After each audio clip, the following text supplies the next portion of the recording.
Los últimos meses de 2024 prometen ser los más tensos y preocupantes de la historia reciente de la humanidad.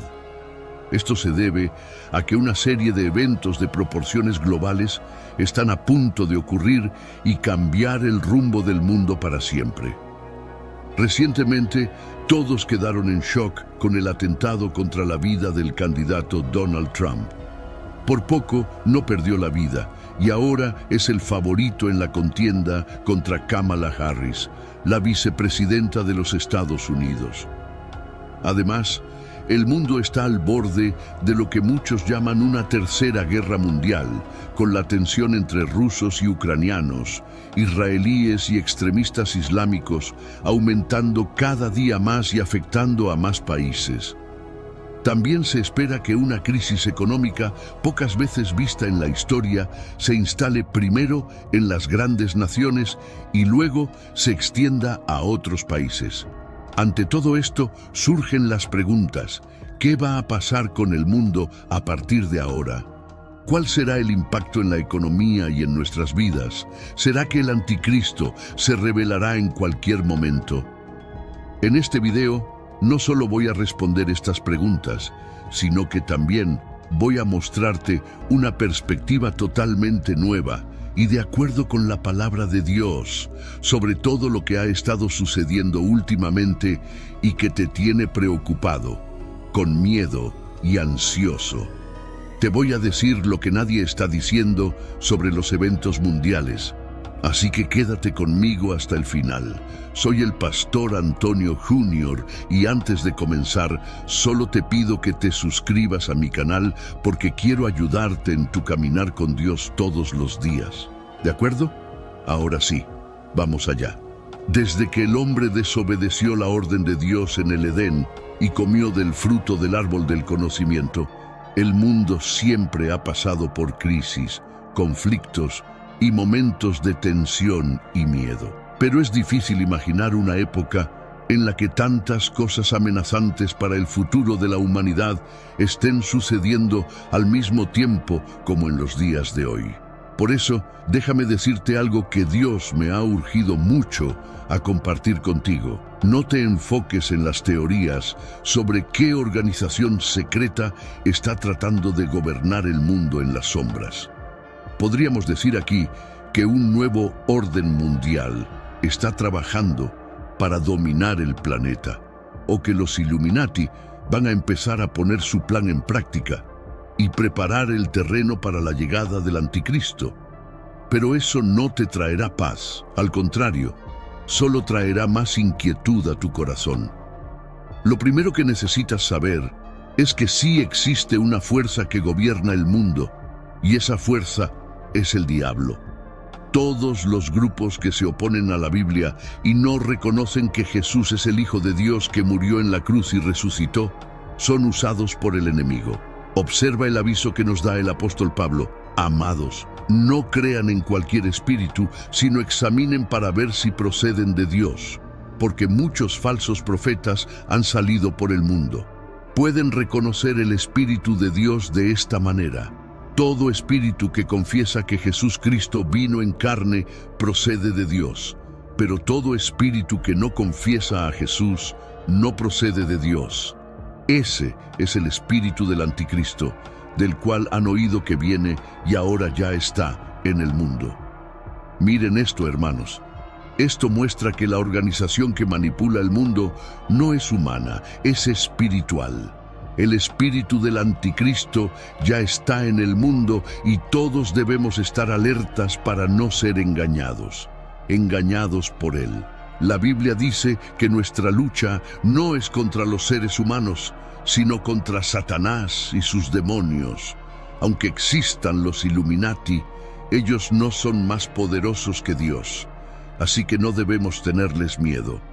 Entiendo que podemos sentirnos impotentes con tantas noticias de que el mal se está extendiendo por el mundo y que somos manipulados por organizaciones tan poderosas. Pero Jesús dijo que el diablo, el príncipe de este mundo, ya está condenado. Él intenta parecer fuerte, pero sabe que su destrucción está cerca y por eso está haciendo de todo para llevar a las personas a la perdición. Como mencioné, está muy claro que existe una batalla espiritual en curso. Sentimos esto cuando miramos el mundo a través de la perspectiva de la Biblia. La Tierra está agitada, no solo por los cambios climáticos, sino también por los últimos eventos y por lo que aún puede suceder este año. Primero, porque las elecciones en Estados Unidos, que ya prometían ser unas de las más significativas de todos los tiempos, se han vuelto aún más relevantes después de que el expresidente y candidato a la reelección, Donald Trump, escapó de la muerte por solo 5 centímetros. Ahora, el mundo entero mira a Estados Unidos y se pregunta ansiosamente qué pasará en las elecciones de noviembre. ¿Cómo quedará el mundo si Trump realmente gana?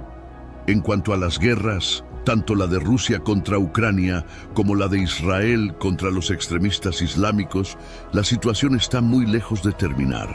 De hecho, el riesgo de que grandes potencias como Estados Unidos, China, Corea del Norte y los miembros de la OTAN entren en estas guerras y generen un enorme conflicto mundial es muy alto y aumenta cada día.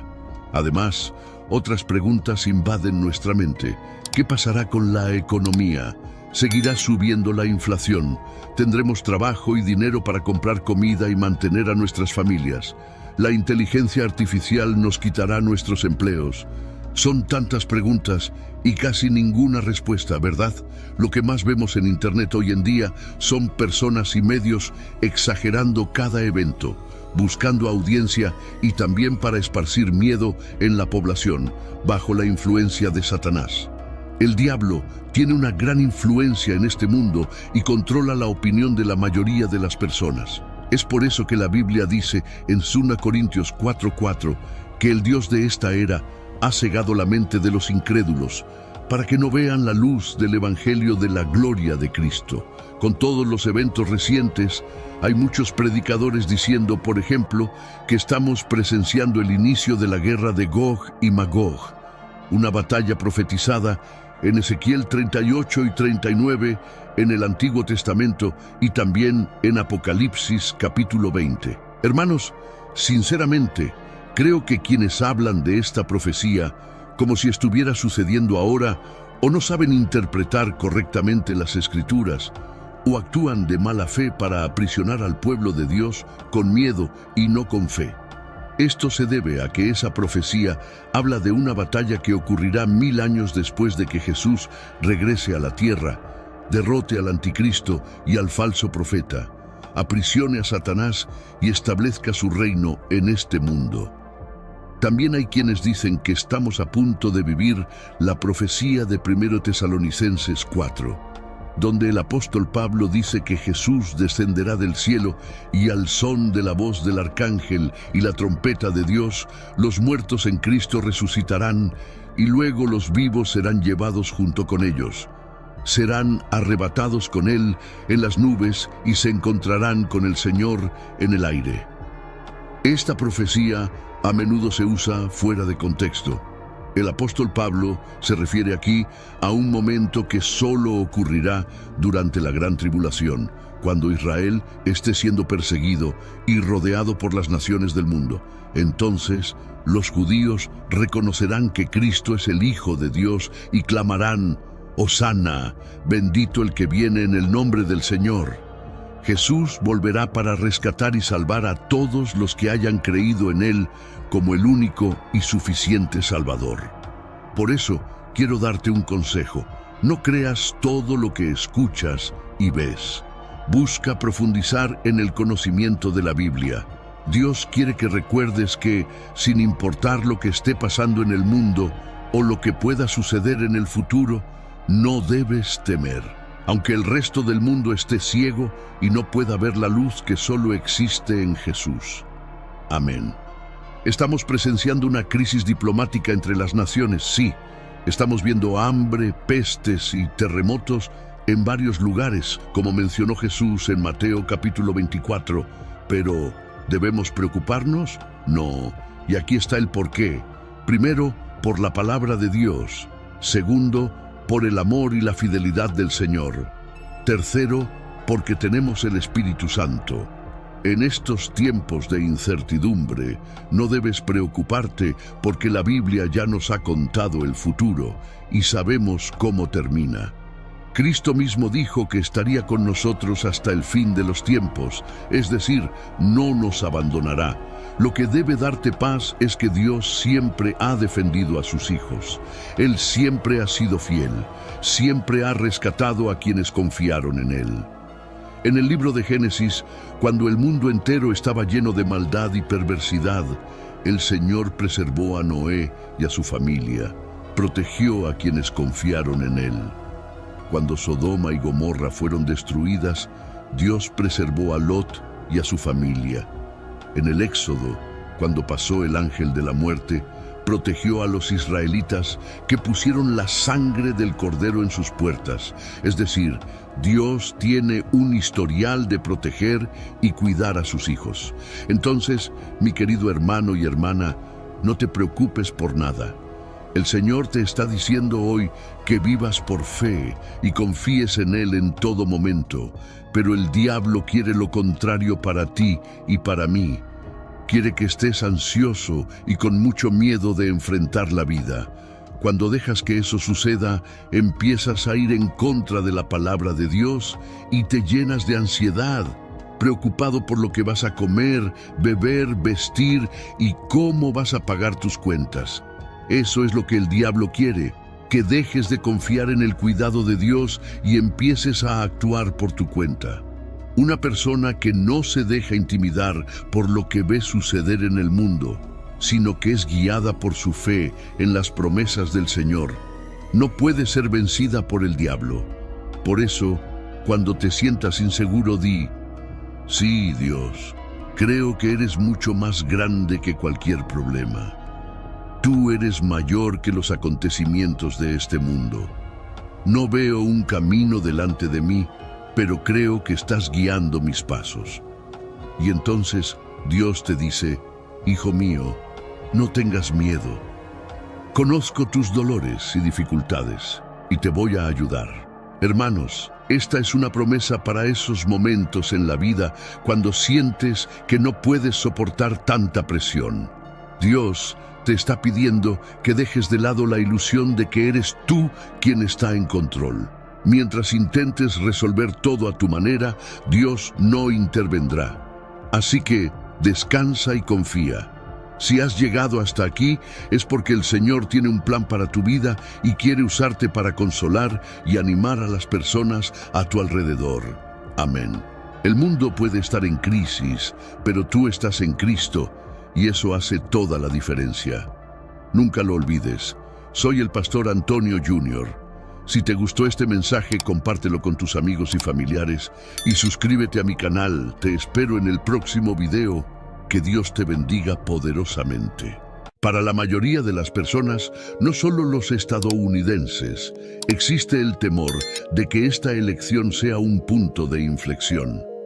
Algunas de las preguntas que la gente se hace son: ¿qué sucederá después? ¿Quién intervendrá? ¿Qué pasará después de noviembre?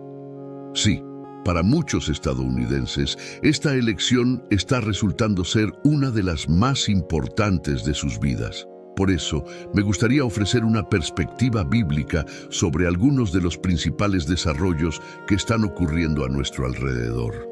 ¿Por qué es importante ver los asuntos mundiales actuales a través de una lente bíblica? Porque muchas personas llenarán sus mentes con las opiniones de diferentes comentaristas políticos. Otros serán influenciados por las muchas teorías y conspiraciones que existen. Y luego hay un tercer grupo de personas, aquellos que simplemente esconderán la cabeza en la arena porque tienen miedo de lo que pueda suceder en el futuro. Primero, permítanme decir que parece que cada día estamos viendo grandes eventos en el escenario mundial y con tantas personas enfocadas en la arena política, todos debemos ser conscientes de que, en tiempos como estos, al diablo le encanta dividir y sembrar desarmonía y odio entre las personas. Tengan cuidado de no dejarse llevar por esta especie de frenesí político dividido. Como hijos de Dios, la Biblia nos llama a amar como Cristo y a amar a nuestro prójimo sin importar sus afiliaciones políticas. Entiendo que muchos de nosotros tenemos preocupaciones genuinas, como quién puede traer paz y estabilidad. Bueno, solo Jesús puede. Algunos pueden preguntarse cuál es la trayectoria del país y la respuesta es que solo Dios lo sabe. Y como hijos de Dios debemos vivir nuestras vidas con nuestra confianza firmemente puesta en Dios.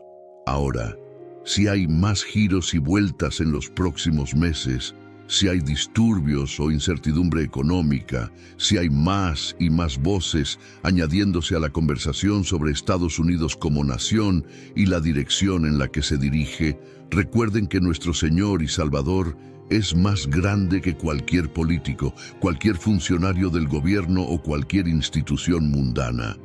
Sí, esta elección tendrá consecuencias de largo alcance que podrían impactar nuestras vidas y las de otras personas. Sin embargo, el seguidor de Cristo debe recordar que los reinos de los hombres vienen y van, pero el reino de Cristo es eterno. Hombres y mujeres ocupan diversos puestos de poder en este mundo, pero solo hay uno que se sienta en el trono por encima de todos los tronos. El Salmo 22:28 dice que el reinado pertenece al Señor y Él gobierna sobre las naciones. Dios está en control. Él está en control hoy. Quiero animarte a confiar en Dios. ¿Qué más necesita ver la Iglesia antes de darnos cuenta de que estamos cerca del regreso de Cristo? Muchas veces, cuando la gente piensa en los últimos días, piensa en señales como guerras, terremotos, pestilencias y el anticristo. Y eso es correcto. Debemos ser conscientes de esas cosas. Pero hay otras señales de las que se habla mucho menos, pero que son igual de importantes. Antes de que aparezcan falsos profetas en el escenario mundial diciendo ser el Mesías, antes de que las hambrunas y las plagas devasten países, antes de que naciones y reinos se enfrenten, esto es lo que Jesús dijo al advertir a sus discípulos en Lucas 21, 11-17. Habrá grandes terremotos y en muchos lugares hambre y pestilencias. Habrá cosas espantosas y grandes señales del cielo. Pero antes de todo esto, habrá un tiempo de gran persecución. Serán arrestados, llevados a las sinagogas y encarcelados. Serán juzgados ante reyes y gobernadores por causa de mi nombre. Pero esto será una oportunidad para hablar de mí. Así que no se preocupen de antemano sobre cómo responder a los cargos contra ustedes, porque yo les daré las palabras correctas y tal sabiduría que ninguno de sus oponentes podrá replicar ni refutar. Incluso aquellos más cercanos a ustedes, sus padres, hermanos, parientes y amigos, los traicionarán. Incluso matarán a algunos de ustedes, y todos los odiarán por ser mis seguidores. Pero ni un solo cabello de su cabeza se perderá. Si se mantienen firmes, ganarán sus almas. Aumentará la persecución, porque Jesús advirtió a la Iglesia que antes de su regreso, los enemigos de Dios perseguirán a los cristianos. En la historia cristiana hay muchas historias de persecución. Me acuerdo de Richard Wurmbrand, un hombre que fue perseguido por el régimen comunista en Rumanía a principios del siglo XX. Fue encarcelado, golpeado, hambriento, interrogado y amenazado durante 14 años, todo porque no renunció a Jesucristo. Mientras estaba en prisión, continuó predicando a los reclusos y guardias, y al final de su vida, muchos de los guardias que lo interrogaron y torturaron se convirtieron en cristianos. Vieron a Jesucristo en Richard. También recuerdo a Corrie ten Boom, una mujer que fue usada poderosamente por Dios durante la Segunda Guerra Mundial. Esta mujer pasó por cosas horribles y sufrió pérdidas inimaginables, pero al final de todo, dijo algo poderoso que me gustaría compartir contigo hoy. Si miras al mundo, te angustiarás. Si miras dentro de ti, te deprimirás. Si miras a Dios, estarás en paz. ¿Cuántos de nosotros estamos preparados para sufrir por Cristo? Según la advertencia en Lucas 21, Jesús nos dijo que nos arrestarían y nos perseguirían, entregándonos a las sinagogas y prisiones y llevándonos ante reyes y gobernadores por su nombre. Nos advirtió que seríamos traicionados y entregados incluso por padres, hermanos, parientes y amigos. Si un soldado se parara frente a ti y te pidiera que perdieras tu vida o la salvaras renegando de Jesucristo, ¿qué harías? Si una institución te dijera que no pueden tratar a tus hijos ni darles medicina a menos que renuncies a Jesucristo como tu Señor y Salvador, ¿qué harías? Si un banquero llamara a tu puerta y te dijera que tienes dos opciones: enfrentarte al desalojo o renunciar a Cristo y mantener tu hogar, ¿qué harías? Hay cristianos en todo el mundo que han tenido que enfrentar esta realidad, y muchos eligieron sufrir por Cristo. Aquellos que lo hicieron, la Biblia les asegura que habrá una recompensa eterna en el cielo. Ahora, por un momento, quiero que consideres las últimas palabras de Jesús registradas en la Biblia. Sus palabras finales en el libro de Apocalipsis se encuentran en el capítulo 22:20, que dice: el que da testimonio de estas cosas dice: sí, vengo pronto. Amén.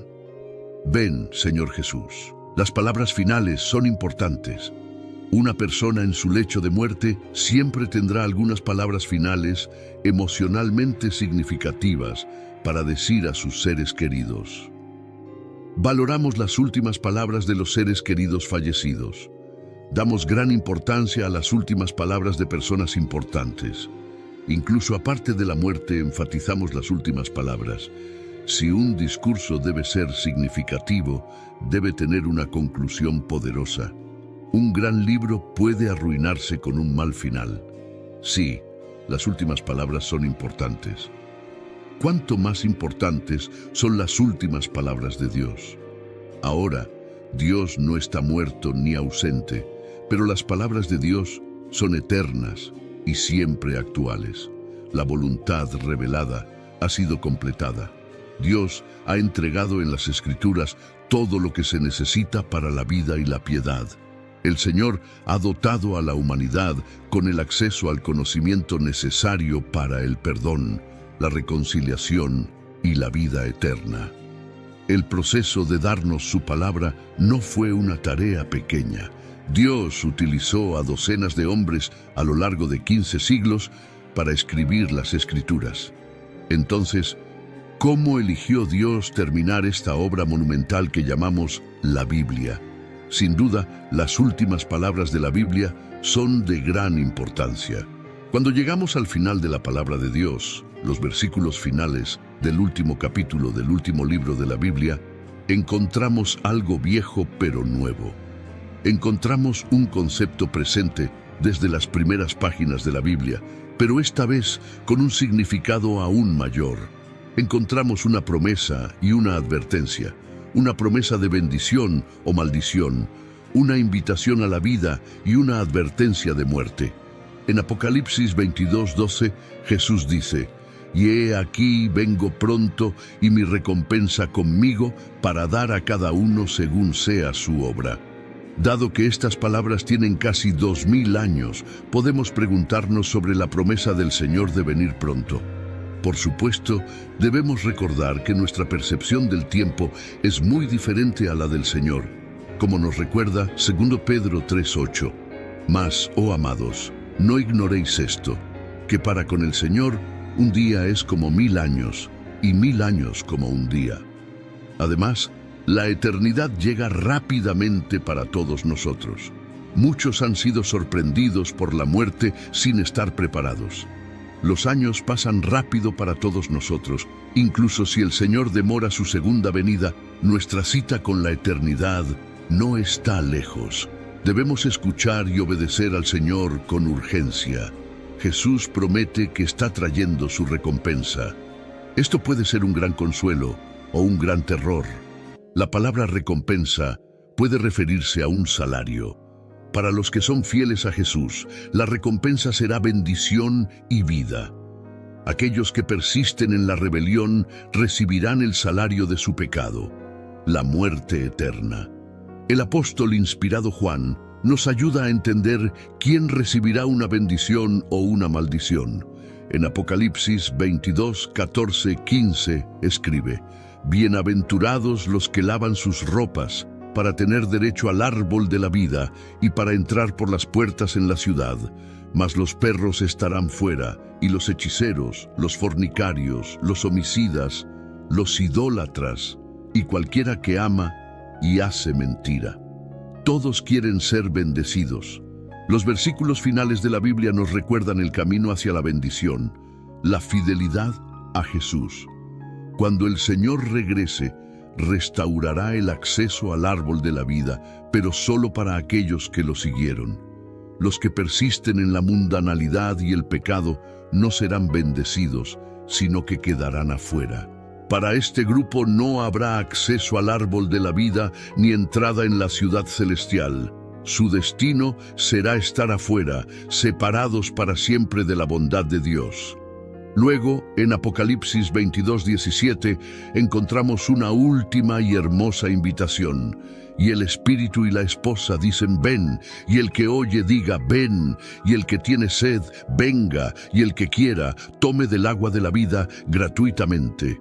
Nadie entra en el palacio de un rey sin una invitación. Afortunadamente, el Rey de Reyes ha emitido una invitación abierta para todos. Cualquiera que esté dispuesto a escuchar la invitación del Señor es bienvenido. Cualquiera que tenga sed de justicia puede aceptar la invitación.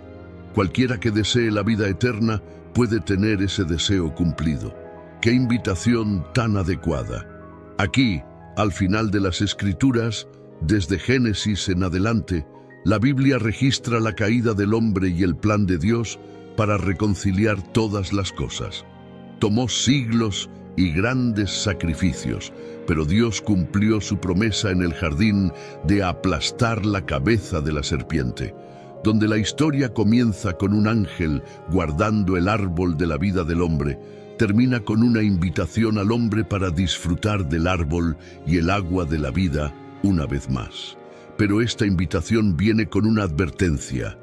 Dios ha iluminado el camino hacia la vida eterna a través de su palabra. Si decidimos que podemos caminar por un mejor camino, estamos muy equivocados. Apocalipsis 22, 18 y 19 advierte que si añadimos a la palabra de Dios, Él nos añadirá las plagas escritas en el libro. Y si quitamos de la palabra, nuestra invitación al árbol de la vida y a la presencia de Dios también será quitada. La palabra de Dios termina con una hermosa invitación, pero también subraya la importancia de la palabra. Si queremos bendición y vida eterna, debemos confiar verdaderamente en el Señor, confiar en su palabra y hacer nuestro mejor esfuerzo para obedecerla. Ignorar la palabra de Dios, vivir a nuestra manera según nuestras propias reglas y deseos, es rechazar la invitación graciosa de Dios. Las últimas palabras de Jesús en todas las Escrituras son: ciertamente vengo en breve. Esa promesa provocará alegría y esperanza, o miedo y terror. Cuando Juan escuchó esa promesa, proclamó: amén. Ven, Señor Jesús. Esas son palabras de esperanza. Pero, ¿qué pasaría si Jesús cumpliera su promesa hoy? Para los que no están preparados, sus últimas palabras serán de arrepentimiento y desesperación. Pero para los fieles en Cristo, sus últimas palabras en esta vida seguramente serían proclamaciones de alegría, celebraciones de esperanza y liberación realizadas. Si Jesús regresara hoy, ¿cuáles serían tus últimas palabras? Como cristianos, creemos que Dios puede y nos advierte cuando estamos en peligro o cuando necesitamos hacer cambios en nuestras vidas. A menudo, Dios puede y nos advierte a través de las Escrituras. La palabra de Dios es una herramienta poderosa para guiarnos y advertirnos de posibles peligros y trampas. En 2 Timoteo 3, 16, 17, la Biblia dice: toda la Escritura es inspirada por Dios y útil para enseñar, para redarguir, para corregir y para instruir en justicia, a fin de que el hombre de Dios sea perfecto, enteramente preparado para toda buena obra. La palabra de Dios tiene varias advertencias sobre cada área de tu vida. Cuando se trata de tu corazón, la palabra de Dios te dice que lo guardes con toda diligencia, porque de él mana la vida. Cuando se trata de las personas que te rodean, en Romanos 12 nos dice que hagamos todo lo posible para vivir en paz con todos. Cuando se trata de tus pensamientos, la palabra de Dios te dice que lleves cautivo todo pensamiento y lo hagas obediente a Cristo. Cuando se trata de tu actitud, la palabra de Dios nos da las bienaventuranzas en Mateo 5. Y cuando se trata de cómo vivimos nuestras vidas, la Biblia contiene varias advertencias sobre las consecuencias del pecado y la desobediencia, así como orientación sobre cómo vivir una vida que agrada a Dios. Para aquellos que viven en pecado, se nos advierte que la paga del pecado es muerte. Para aquellos llenos de orgullo, se nos advierte que el orgullo precede a la caída. Para aquellos que viven en rebelión, se nos dice que no endurezcamos nuestros corazones. Para aquellos que son rencorosos, la Biblia nos advierte sobre los peligros del rencor y la amargura. Así que a lo largo de la palabra de Dios, se nos han dado estas advertencias que están destinadas a guiarnos a través de la vida y mantenernos en el camino correcto. Otra manera en que el Señor nos advierte es a través del Espíritu Santo. Dios nos habla a través del Espíritu Santo, quien nos guía y nos convence del pecado. En el libro de Juan, Jesús prometió que el Espíritu Santo nos guiaría a toda la verdad.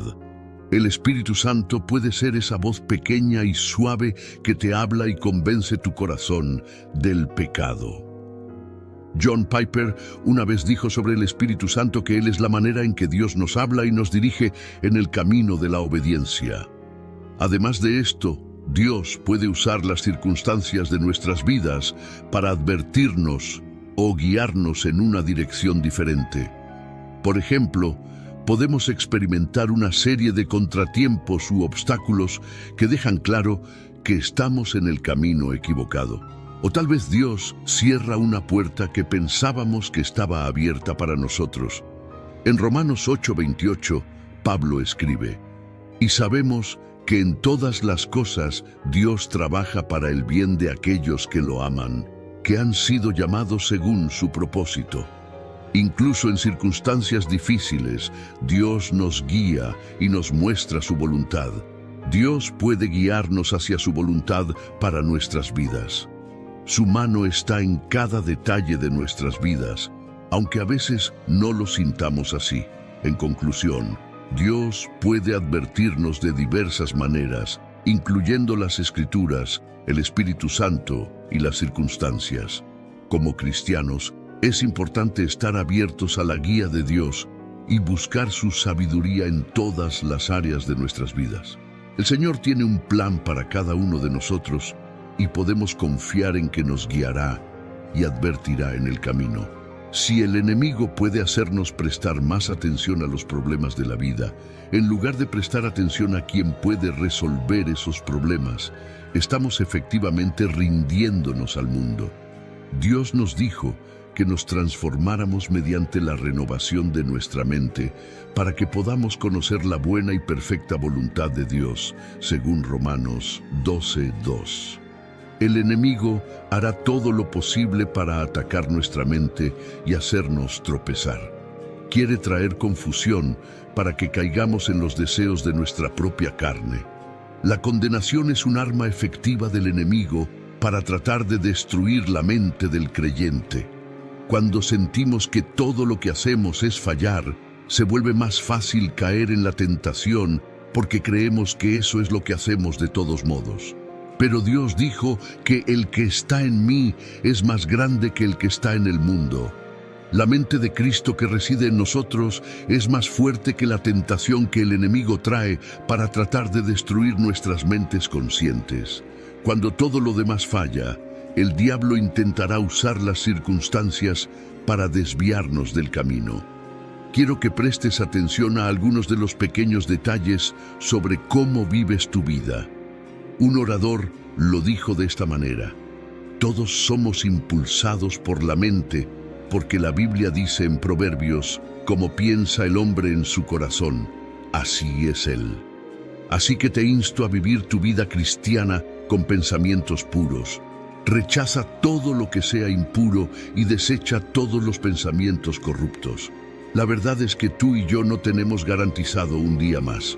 Nuestro tiempo en esta tierra es breve y debido a esto debemos aprovechar cada oportunidad para vivir correctamente, vivir con pasión por Cristo. Hay una mentira que el diablo nos dice y que creo que es la más grande y peligrosa mentira en la que muchas personas caen. La mentira que nos dice es que tienes tiempo. Nos hace creer que tenemos tiempo para arrepentirnos por lo que seguimos pecando. Nos hace pensar que podemos ponernos bien con Dios más tarde. Nos dice que podemos seguir viviendo como queramos y no preocuparnos por Dios ni por cambiar nuestra vida todavía, que lo hagamos mañana. Esta es una mentira fácil de creer porque es cómoda. Nos hace sentir una falsa seguridad pensando que podemos tenerlo todo sin necesidad de cambiar. No nos exige ninguna acción, no nos exige crucificar la carne, pero sí nos permite seguir viviendo la vida en nuestros propios términos sin detenernos a evaluar hacia dónde nos dirigimos. Es una mentira que nos dice que somos libres para perseguir el dinero, el poder o las relaciones, o cualquier cosa que pensemos que nos satisfará. Pero la realidad es que en cualquier momento estamos a un segundo de la eternidad, ya sea cielo o infierno. Necesitamos recordar siempre que lo que hacemos hoy, mientras estamos aquí, vivos y respirando, afectará nuestro mundo futuro. Mateo 6:33 lo dice así: pero buscad primeramente el reino de Dios y su justicia, y todas estas cosas os serán añadidas. Otra traducción dice: pero primero y más importante, buscad, apuntad y esforzaos por su reino y su justicia, su manera de hacer y ser correctos, la actitud y el carácter de Dios. Y todas estas cosas también os serán dadas. Para poner esto en perspectiva, se nos está diciendo que elijamos a Jesucristo en un mundo que lo rechaza. Se nos llama a vivir una vida justa en un mundo hostil. Estar en el campamento de Dios significa que Jesucristo reina y gobierna en tu vida. No hay otro Dios al que te inclines más que Jesús. Vivir una vida justa en un mundo hostil significa que Jesús tiene la autoridad sobre las decisiones que tomas. Él gobierna tu vida mental, es el factor motivador detrás de tus acciones y hechos. Este es realmente el punto que intento destacar. Las voces a las que escuchas diariamente, ¿de quién son? ¿Qué están diciendo? ¿Qué tipo de espíritu hay detrás de ellas? Estamos expuestos a tantas voces diferentes en este mundo y necesitamos proteger nuestros oídos. ¿Qué tipo de voz te atrae? Te animo a buscar la voz de Dios. Su voz es distintiva, clara y más afilada que cualquier espada de dos filos. Su voz expulsa el pecado, derrota todo tipo de demonio, resucita a los muertos, sana corazones rotos, cura enfermedades, restaura y repone todo lo perdido y definitivamente aplasta el miedo. Su voz es impresionante y poderosa. Ninguna cosa oscura puede desafiarla. Cuando Dios habla, las cosas cambian y se convierten en lo que Él dice. Así que te animo a dejar de escuchar otras voces. Deja de escuchar a los fariseos de hoy, a los tomases dudosos y a los predicadores que solo buscan hacerte sentir bien. Busca la voz de Dios. Una voz que te llevará a la salvación y a la eternidad. Busca la voz de Dios, una voz que te llevará a la salvación y a la eternidad. Su voz te guiará a través de las dificultades y te dará la fuerza para enfrentar cualquier desafío. En un mundo lleno de ruido y distracciones, es vital que afinemos nuestros oídos para escuchar la voz del Señor. Dios habla de muchas maneras. A veces es un susurro suave en nuestros corazones. Otras veces es a través de las Escrituras o de personas piadosas en nuestras vidas. Él puede usar nuestras circunstancias, tanto buenas como malas, para dirigirnos hacia su propósito. Es crucial que estemos atentos y abiertos a su guía. En Juan 10:27, Jesús dice: «Mis ovejas oyen mi voz, yo las conozco, y ellas me siguen». Esta declaración es una promesa y una garantía. Si pertenecemos a Cristo, podemos estar seguros de que Él nos hablará y nos guiará. Sin embargo, debemos estar dispuestos a escuchar y seguir su voz, incluso cuando nos lleve por caminos difíciles o inesperados. El enemigo, por otro lado, tratará de distraernos y desenfocarnos. Él utilizará el miedo, la duda y la tentación para apartarnos del camino de Dios. Es por eso que debemos fortalecer nuestra fe y mantenernos firmes en nuestra relación con el Señor. Debemos renovar nuestras mentes diariamente con la palabra de Dios y permitir que su verdad moldee nuestros pensamientos y acciones. Además, debemos rodearnos de una comunidad de creyentes que nos apoyen y nos desafíen a crecer en nuestra fe. La iglesia es un lugar donde podemos encontrar ánimo, corrección y apoyo mientras buscamos seguir a Cristo. No debemos subestimar el poder de la oración y la adoración en nuestra vida diaria. Estas prácticas nos ayudan a mantenernos conectados con Dios y a discernir su voz en medio del caos del mundo. Finalmente, debemos recordar que nuestra esperanza y confianza están en el Señor. Proverbios 3:5-6 nos dice: «Confía en el Señor con todo tu corazón y no te apoyes en tu propio entendimiento. Reconócelo en todos tus caminos y Él enderezará tus sendas». Esta promesa nos asegura que cuando ponemos nuestra confianza en Dios y buscamos su guía, Él nos dirigirá por el camino correcto. Vivir una vida cristiana fiel no siempre es fácil, pero es la única manera de experimentar la verdadera paz y satisfacción que viene de seguir a Jesús. Así que, en todo momento, busquemos la voz de Dios, sigamos sus mandatos y vivamos de manera que glorifique su nombre. Al hacerlo, encontraremos la bendición y la vida eterna que Él ha prometido.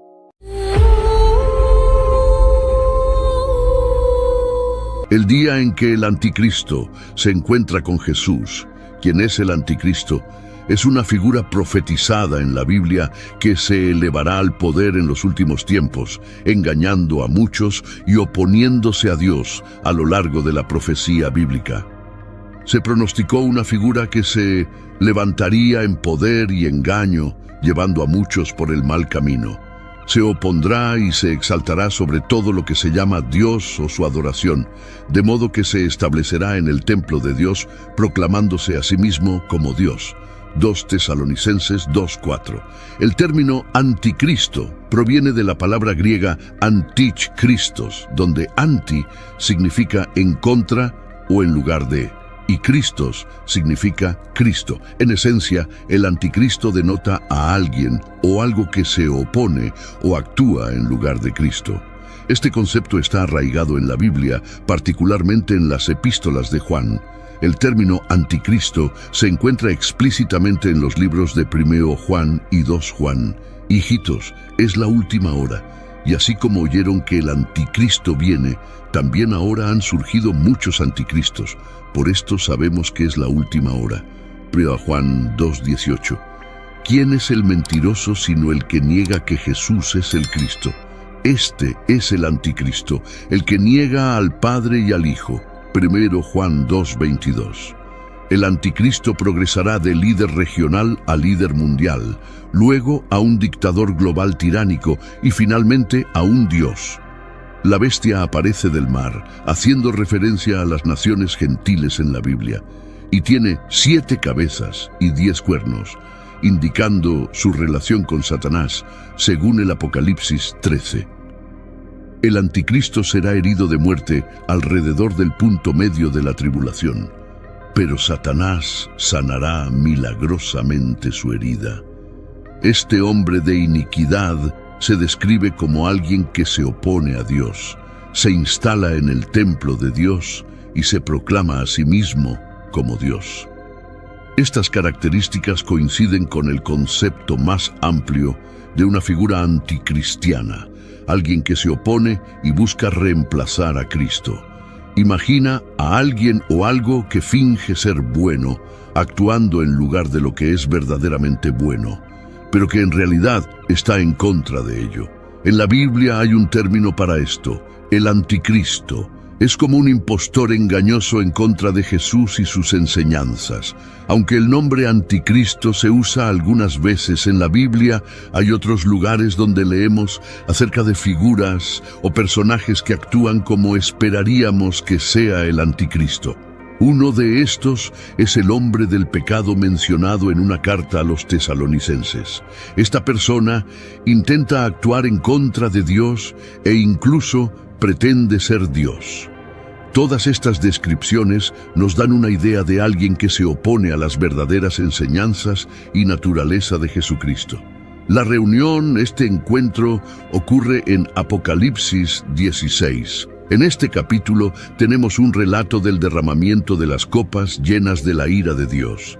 Fueron liberadas contra todo el imperio anticristiano junto con todo lo asociado con él.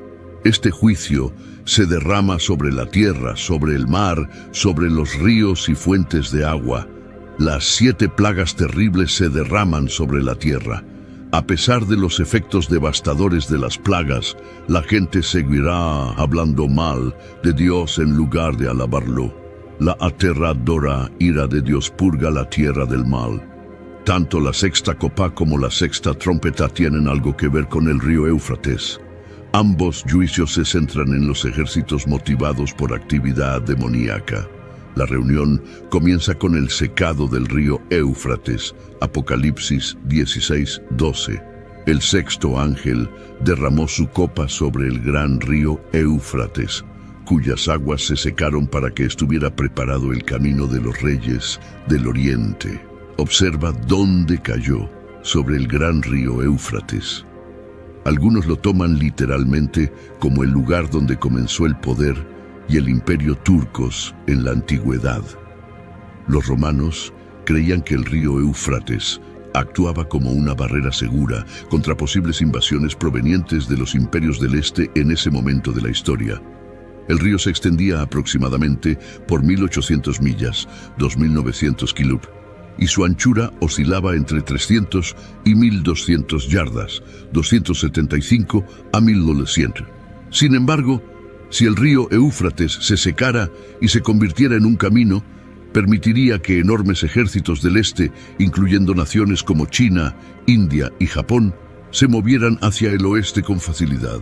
Abundan las especulaciones sobre las razones por las cuales estos ejércitos del este se mueven hacia el oeste. Algunos creen que es para destruir a Israel, mientras que otros piensan que es para rebelarse contra el anticristo, un líder mundial basado en Europa. Al final, lucharán contra Dios y su Mesías. Cuando Dios ejecuta el 6º juicio, está guiando la historia hacia la batalla de Armagedón. ¿Cuál fue el resultado de esta copa? Hizo que el río se secara, privando a la ciudad de sus fuentes de riqueza, provisiones y otras necesidades. Vi salir de la boca del dragón, de la boca de la bestia y de la boca del falso profeta 3 espíritus inmundos semejantes a ranas, pues son espíritus de demonios que hacen señales milagrosas y que van a los reyes de todo el mundo para reunirlos para la batalla del gran día del Dios Todopoderoso. Apocalipsis 16, 13, 14. Son espíritus de demonios que realizan señales. Nuevamente, las señales y maravillas son utilizadas por los demonios como herramientas de engaño. Apocalipsis 13 se refiere a este falso profeta en particular como la segunda bestia. Leemos reunirlos para la batalla. Esta batalla no es una nación luchando contra otra nación, sino más bien Dios luchando contra las naciones del mundo. La profecía habla de 3 conflictos significativos, y este es uno de ellos. Aquí también conocemos a la Trinidad impía. Una táctica común de Satanás es imitar o falsificar las cosas de Dios, para hacer que Él mismo parezca ser como Dios. La llamada Trinidad impía, como se describe vívidamente en Apocalipsis 12 y 13, no es una excepción. La Santa Trinidad está compuesta por Dios el Padre, Jesucristo y el Espíritu Santo. Satanás, el anticristo y el falso profeta son su Trinidad impía falsa.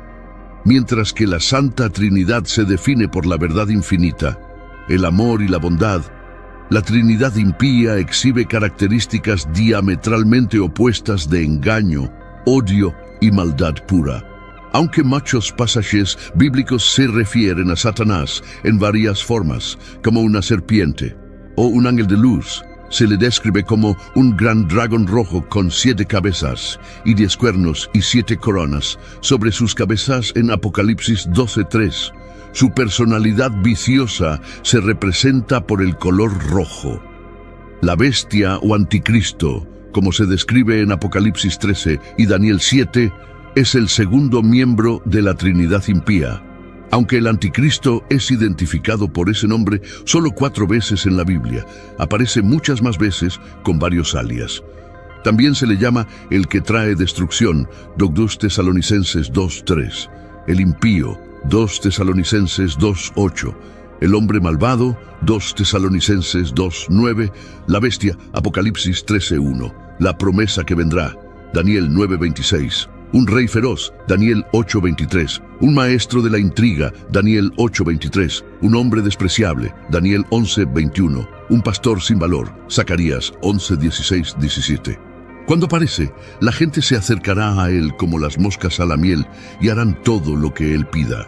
El falso profeta es el último miembro de la Trinidad impía, como se describe en Apocalipsis 13:11-18.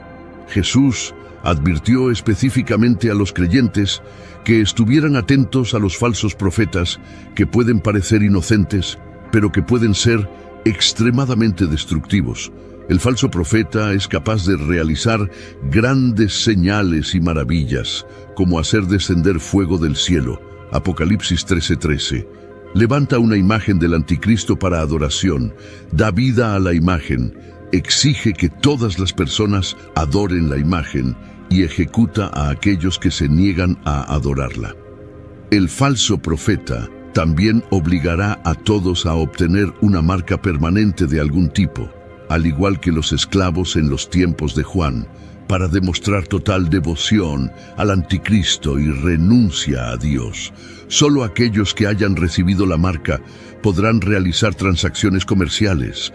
Aceptar la marca resulta en la muerte eterna. Apocalipsis 14:1. La Biblia deja claro que los humanos comprenderán plenamente que al aceptar la marca, no solo están aceptando un sistema económico, sino también un sistema de adoración que rechaza a Jesucristo. El número de la bestia se revela en Apocalipsis 13:8, 666. El gran dragón hace un último intento por recuperar su poder y estatus en el mundo. Está reuniendo sus fuerzas y convocando a sus espíritus para lanzar un último ataque desesperado antes de que sea demasiado tarde. Aquí observamos los instrumentos que utiliza para involucrar a los poderes de la tierra en su causa y conflicto, 3 espíritus inmundos. Estos 3 espíritus inmundos se refieren a los demonios que ayudan a Satanás, la bestia y el falso profeta realizando milagros. Persuadirán a los reyes del este, así como a los ejércitos y gobernantes de todo el mundo, para que se reúnan y participen en la batalla contra la segunda venida de Cristo. Leemos Gran Día de Dios Todopoderoso. Es claro quién saldrá victorioso de esta batalla. Es el gran día de Dios, no del hombre. El anticristo o el dragón, en medio de la representación de la batalla inminente, llama a la acción para estar preparados para el triunfo de Jesús. La actividad demoníaca tiene varias manifestaciones en la Biblia. A veces causan enfermedades, tientan a las personas a prácticas inmorales y originan y propagan doctrinas falsas. 1 Timoteo 4:1. Aunque muchos se apartarán de la fe durante los últimos tiempos, prestando atención en su lugar a espíritus engañosos y seductores y a doctrinas de demonios, Dios utilizará a los demonios para cumplir su plan, a pesar de su compromiso de hacer el mal. Apocalipsis 16, 14, 16. Observamos que los demonios reúnen a los reyes y ejércitos del mundo en el lugar que en hebreo se llama Armagedón. Leemos, Armagedón, también conocido como Megido, es el sitio de una batalla significativa. Megido está vinculado a luchas críticas a lo largo de la historia, incluyendo la victoria de Débora sobre Sísara y el triunfo de Gedeón sobre los madianitas. También se menciona en Zacarías 12:11 como un lugar de duelo durante los últimos tiempos. La introducción al libro del Apocalipsis de Jesucristo revela la visión profética dada al apóstol Juan. El libro tiene más de 40 instancias de la frase «y vi», y la declaración «estuve en el Espíritu» se usa con frecuencia. Juan informa que se le instruyó registrar lo que veía un total de 12 veces. La oración destaca la importancia del libro de Apocalipsis y su propósito de revelar la persona y el plan profético de Jesucristo. El capítulo de la reunión entre Jesús y el Anticristo marca el inicio del fin del reinado del Anticristo. En ese día, el mundo presenciará un espectáculo en el cielo con signos y maravillas llenando el cielo. Las tinieblas se abren y la luz penetra la oscuridad, como se describe en Mateo 24:27. Porque como el relámpago que sale del oriente y se muestra hasta el occidente, así será la venida del Hijo del Hombre.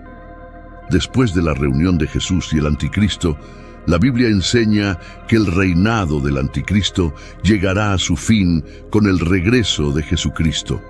El libro de Apocalipsis proporciona una descripción vívida. Vi la bestia y los reyes de la tierra y sus ejércitos reunidos para hacer guerra contra el que estaba sentado en el caballo y contra su ejército. Y la bestia fue apresada, y con ella el falso profeta que había hecho las señales delante de ella, con las cuales había engañado a los que recibieron la marca de la bestia y adoraron su imagen. Estos dos fueron lanzados vivos dentro de un lago de fuego que arde con azufre. Apocalipsis 19, 19-20. Después de ese día comienza el milenio, donde Jesús establecerá un reino en la tierra. Durante este tiempo, reinará con justicia y paz, y vivieron y reinaron con Cristo 1000 años. Apocalipsis 20, 4. Después del milenio, Satanás será liberado por un breve tiempo y luego derrotado. Luego se llevará a cabo el juicio final, donde toda la humanidad será juzgada. Vi a los muertos, grandes y pequeños, de pie ante Dios. Se abrieron los libros y otro libro fue abierto, que es el libro de la vida, y los muertos fueron juzgados por lo que estaba escrito en los libros según sus obras. Apocalipsis 20:12. Los líderes que priorizan el bienestar y buscan la equidad, no solo dentro de sus organizaciones, sino también en la sociedad en general, pueden observar a Jesús impartiendo justicia en la tierra como el líder supremo.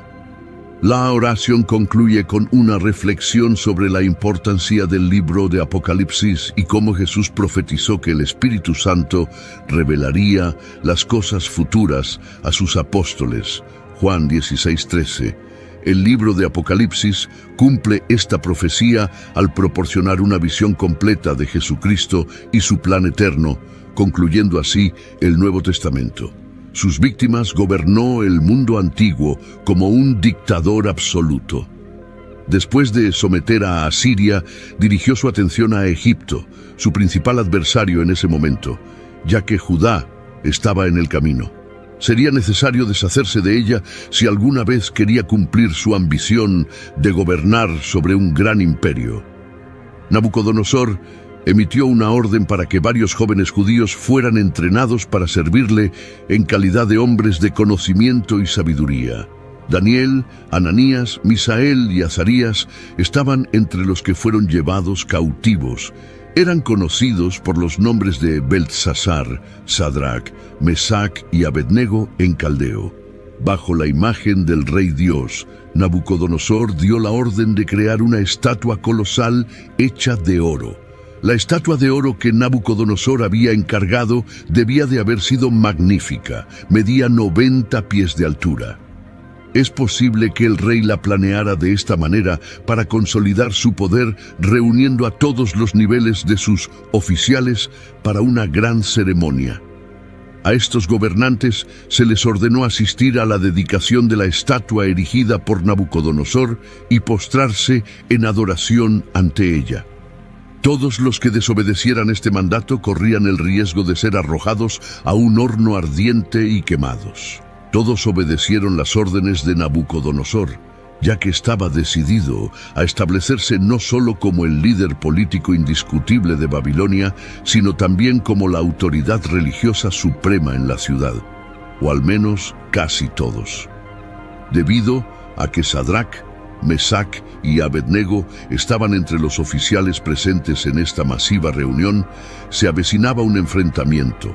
3 de los hombres en la sala no se postraron, a pesar de que todos los demás lo hicieron. Muchas personas no pueden imaginar la presión social.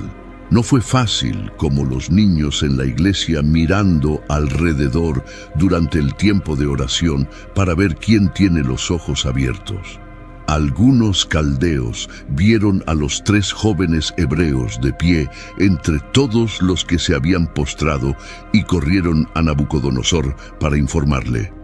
La envidia gotea de sus acusaciones contra los 3 judíos que habían alcanzado posiciones de poder a pesar de su cautiverio.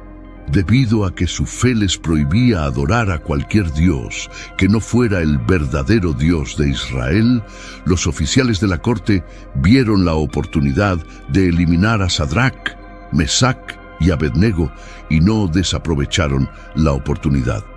Cuando Nabucodonosor se enteró de la situación, se enfureció inmediatamente. Es sorprendente que les diera a los acusados la oportunidad de responder a los cargos en su contra, lo que podría indicar su consideración por ellos. Pero que no quepa duda, el rey solo aceptaría una respuesta total de concesión. Tenían 2 opciones: adorar al enorme ídolo de oro o perecer en el fuego. A pesar de su anterior alabanza al dios hebreo, Nabucodonosor añadió: ¿Quién es el Dios que los librará de mi poder? La pregunta del rey, como antes, sería respondida eventualmente. Daniel 3, 2, 4. Entonces, Nabucodonosor, lleno de furia, ordenó que trajeran a Sadrach, Mesac y Abednego, y estos hombres fueron llevados ante el rey. Nabucodonosor les dijo: ¿Es cierto, Sadrach, Mesac y Abednego, que ustedes no sirven a mis dioses ni adoran la estatua de oro que he levantado?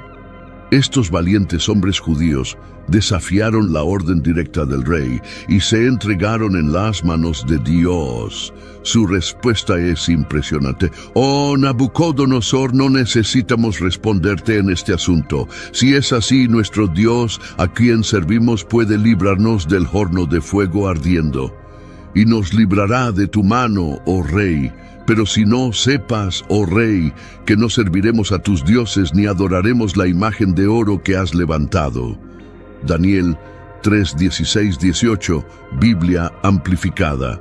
En otras palabras, dijeron, preferimos temer a nuestro Dios que a tu horno en cualquier momento. Incluso si decide dejarnos arder, aún serviremos al Dios vivo en lugar de tu ídolo muerto. Inestimablemente, preferían la muerte a la infidelidad a Dios, y no tenían dudas de que este día podría llegar. El nivel de furia de Nabucodonosor, cuando desafiaron su autoridad, es difícil de imaginar, pero al parecer, su rostro estaba lívido. Dio órdenes de calentar el horno 7 veces más de lo habitual para igualar su furia. Cuando Sadrach, Mesac y Abednego fueron arrojados a las llamas, el calor radiante fue tan intenso que los hombres que los llevaban murieron, probablemente llevando ropa inflamable. Los fieles hebreos no tenían esperanza a menos que la esperanza misma interviniera. Daniel 3, 19, 25. Lleno de furia, Nabucodonosor se acercó a la puerta del horno en llamas y dijo: Sadrac, Mesac y Abednego, siervos del Dios Altísimo, salgan de ahí, vengan acá. Entonces Sadrac, Mesac y Abednego salieron de en medio del fuego.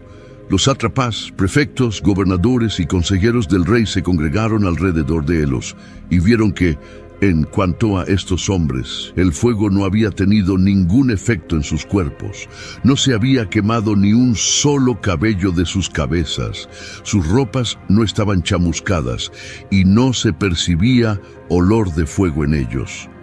Cuando el rey se dio cuenta de que los hombres que había condenado habían sido rescatados divinamente, los convocó y no se encontró ni un solo cabello quemado en sus cabezas. Ser arrojados al letal fuego de Nabucodonosor había resultado ser pan comido. Es increíble que alguien haya sobrevivido ni siquiera por un segundo dentro del horno, cuando tantos otros perecieron justo fuera de la entrada. Dios puede librarnos de una prueba o puede sostenernos milagrosamente en ella. Nos asombra la fe en el único Dios verdadero.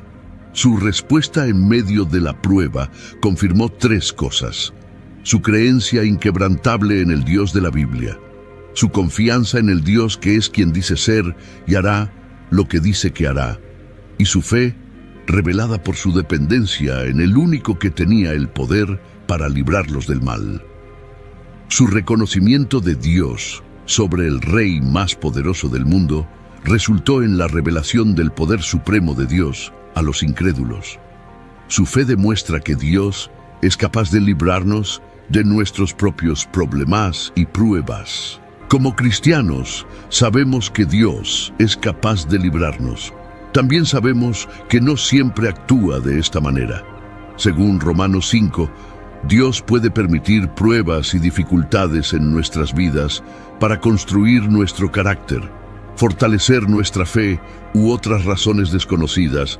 Puede que no siempre entendamos por qué pasamos por una prueba, pero Dios simplemente nos pide que confiemos en Él incluso cuando es difícil.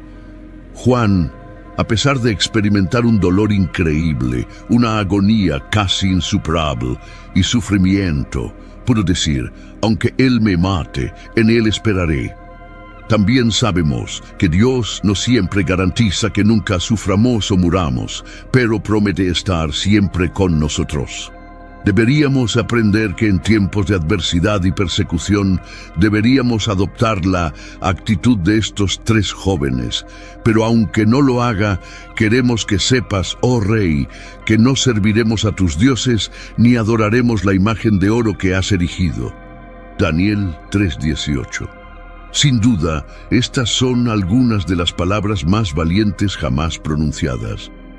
El hecho de que el fuego no consumiera a Sadrac, Mesac y Abednego dejó boquiabierto a Nabucodonosor.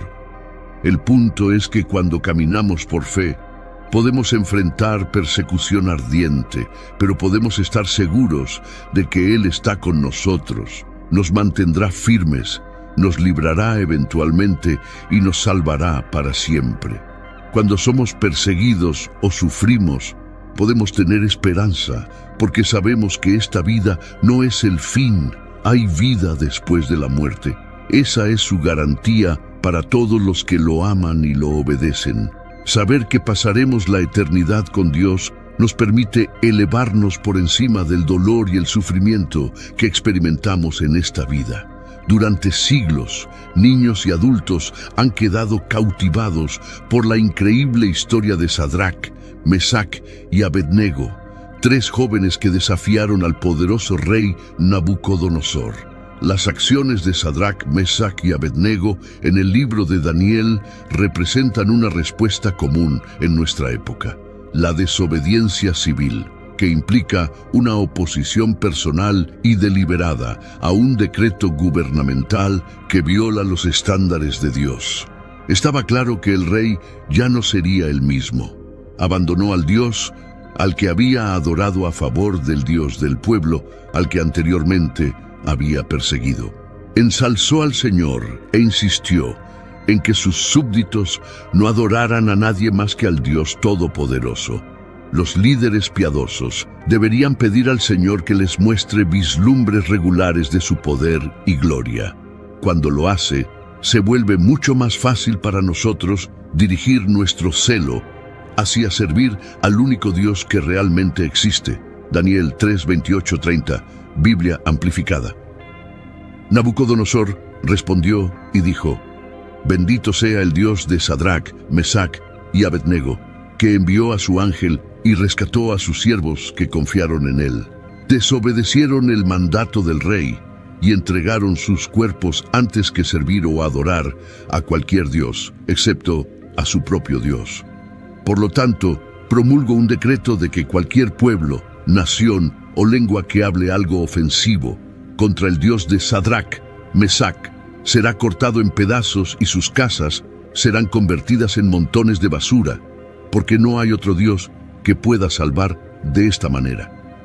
Entonces, el rey hizo que Sadrach, Mesach y Abednego prosperaran en la provincia de Babilonia. Jesús se menciona varias veces en el Antiguo Testamento. Sin embargo, no se le llama así ni se presenta de la misma forma que en el Nuevo Testamento. Sin embargo, está presente en el Antiguo Testamento. Cristo es enfatizado en toda la Escritura. Jesucristo validó el hecho de que el Antiguo Testamento contiene referencias a Él mismo. Juan 5:46. Después de ser confrontado por un grupo de autoridades religiosas, Jesús explicó que el Antiguo Testamento habla de Él. Si creyerais a Moisés, me creeríais a mí, porque de mí escribió Él. Según Jesús, la obra de Dios con el hombre desde el principio de los tiempos apuntaba a Él. Otra ocasión en la que Jesús demostró que está en el Antiguo Testamento fue el día de su resurrección. Según algunos cálculos, más de 300 profecías del Antiguo Testamento apuntan a Jesucristo y fueron cumplidas por Él en su vida en la tierra. Estas incluyen profecías sobre su nacimiento único en Isaías 7:14, su ministerio terrenal y la forma en que moriría. Jesús sorprendió a los líderes religiosos y dijo que el Antiguo Testamento habla de Él. Cuando leemos la Biblia, vemos que Jesucristo es el cumplimiento de muchas profecías y promesas del Antiguo Testamento. El Antiguo Testamento apunta a la venida del Mesías, el Salvador del mundo. Jesús fue la respuesta a las esperanzas y profecías del Antiguo Testamento, y su llegada trajo cumplimiento a muchas de estas promesas. Cuando se levantó en la sinagoga de Nazaret y leyó de Isaías 61, concluyendo con este comentario: Hoy se ha cumplido esta escritura que ustedes oyeron. Lucas 4:18-21. Jesús demostró su presencia en el Antiguo Testamento.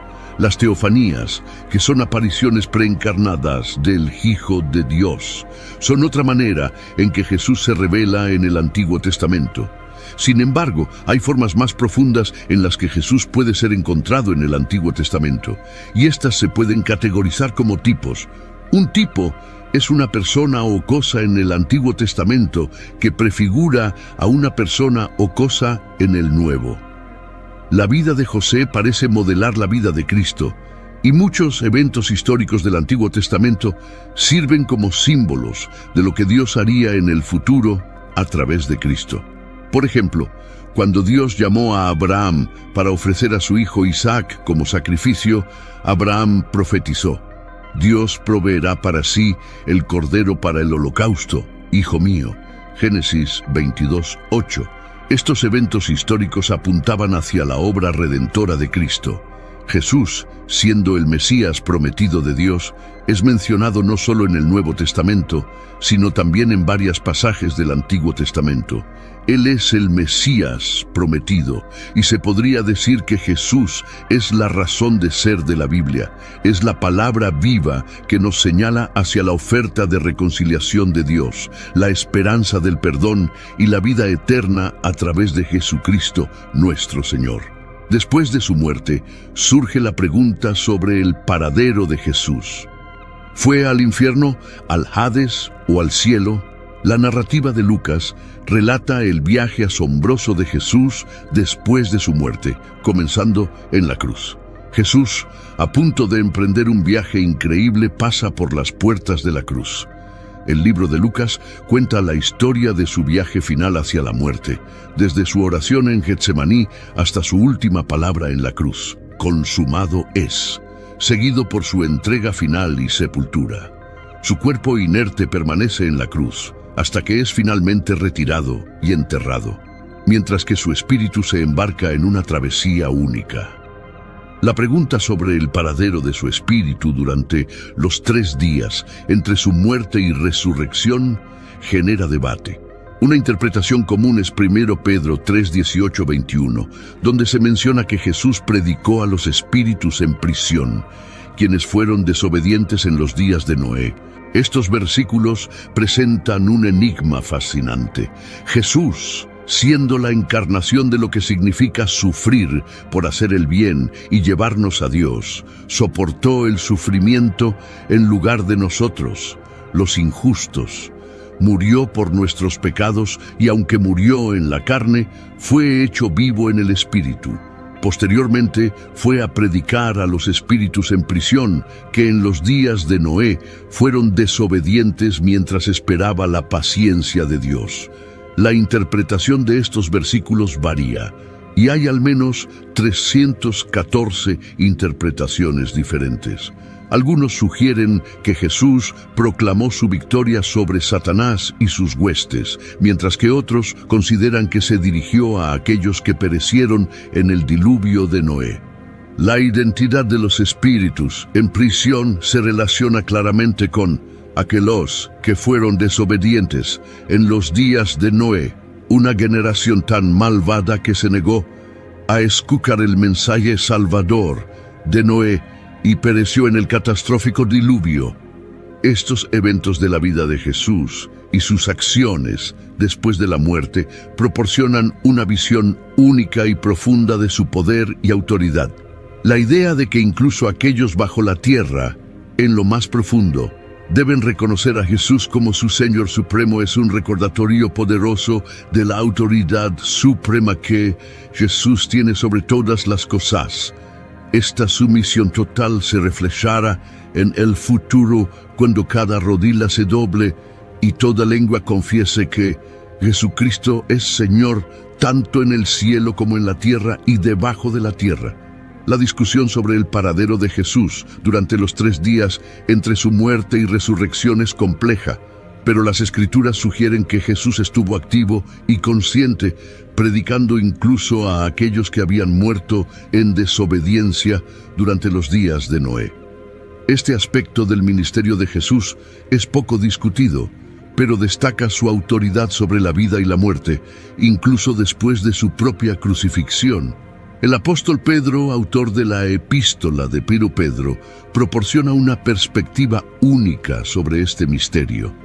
Él nos presenta a Jesús como el vencedor sobre la muerte, proclamando su mensaje incluso a aquellos que perecieron en la desobediencia. Sea cual sea la interpretación exacta de estos versículos, lo que queda claro es que Jesús sigue siendo el soberano sobre todas las cosas, incluso en la vida después de la muerte. Impaciente, impulsivo y enérgico. Sin embargo, estas fortalezas también estaban acompañadas de debilidades como la inestabilidad, la volubilidad y la cobardía. ¿Por qué escribió Pedro esto en este momento? Sería beneficioso tomar un momento para recordar el orden fundamental del pensamiento que existía a lo largo de esta carta. La carta de Pedro estaba dirigida a cristianos que experimentaban dificultades debido a sus vidas y su testimonio en medio de una persecución generalizada. Es posible que se preguntaran por qué, si la fe cristiana era correcta, deberían sufrir. Pedro se refiere a Noé, el fiel predicador que advirtió durante 120 años que Dios destruiría el mundo con agua. A pesar del desprecio y rechazo, Dios lo salvó durante el diluvio, vindicando finalmente la fidelidad de Noé. En la historia del mundo, La mayoría no siempre ha estado en lo correcto.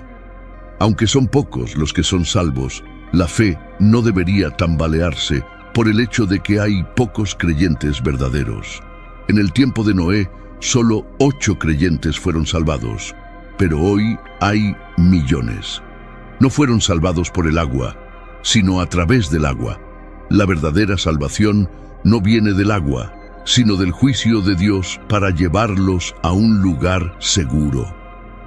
El arca representa al Señor Jesucristo, y el diluvio es una imagen del juicio de Dios. Así como el arca fue el único medio para la salvación en ese momento, Cristo es el único camino de salvación.